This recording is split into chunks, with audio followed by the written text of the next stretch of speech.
Pastor Dave Lofton from the Severy Church of the Nazarene, and this will be my fifth report. A few highlights. First one, Celebrate Recovery. A couple years back, we started Celebrate Recovery. It's a joint effort with other churches, and to be able to bring a place for recovery into our area. It's been awesome to see that, because it has grown, and we've been able to get into the jail. We've been doing that there.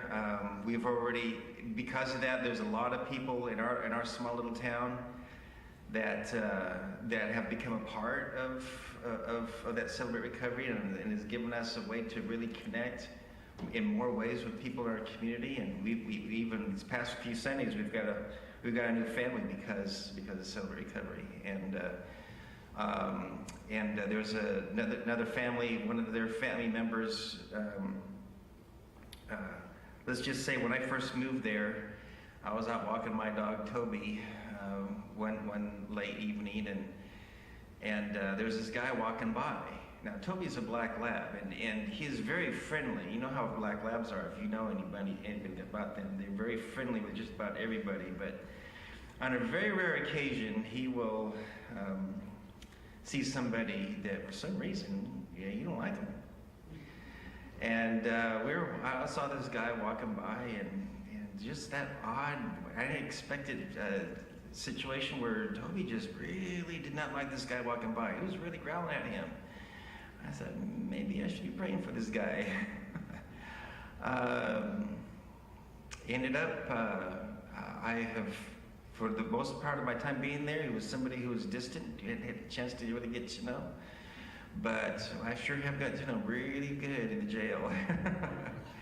And he has given his heart to the Lord since then, and I'm arranging it right now to where when he gets out of the jail, he's going straight into the Dream Center over in Great Bend, and he wants to get baptized. It's been so the Lord's been doing great things through Celebrate Recovery.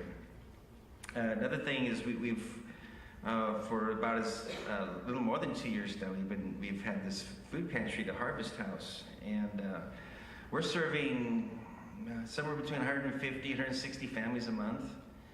And that's a lot of people, considering that Greenwood County is just over 6,000 people. We're only really reaching that southern half of the county. Elk County is just over 2,000 people. We're reaching that county pretty well, and our food pantry is larger than the one in Independence, and so it's been a great opportunity to be able to really connect, and I find myself using that word a lot, connect. There's things that God's given us, just allows us to really connect with a lot of people, creates opportunities to minister to people, and the Harvest House has been no small task by any means in our ability to be able to reach people and connect with them, build those relationships. We do one of the things that we do with VBS is we want it to be evangelistic. We want our VBS not just to be something where we follow this curriculum, but we want it to be evangelistic. So for the past several years, we've been asking Pastor Pat Stevens from the Woodland Lakes Church to come and to do VBS with us. And all I got to say about that is we got first dibs on him. Okay. I think our kids would tar and feather me if he didn't come back. He's been wonderful with our kids, and so one of the things we did this past summer is we decided we're going to want to do something with our kids to be able to follow up with that evangelistic work, and so we started doing Sunday night worship with the kids, and we had Rob Smuts come out in early October and to do revival service with us, and for the Sunday night service, we just decided that we're going to just go ahead and keep the kids format worship while he was there with us, so that the kids wouldn't see any discontinuity with him being there, and that just convinced the kids that Rob was there for them, and they just kept coming back. And we had 5 kids receive Christ for the first time as a result of that. And we were able to disciple them over the winter because I didn't want to baptize them during the winter. But late April, we had a baptism service for the kids, and we just basically went back to the I took them fishing a few times, and we just went back to the fishing hole, just there along Fall River, and so that's been awesome.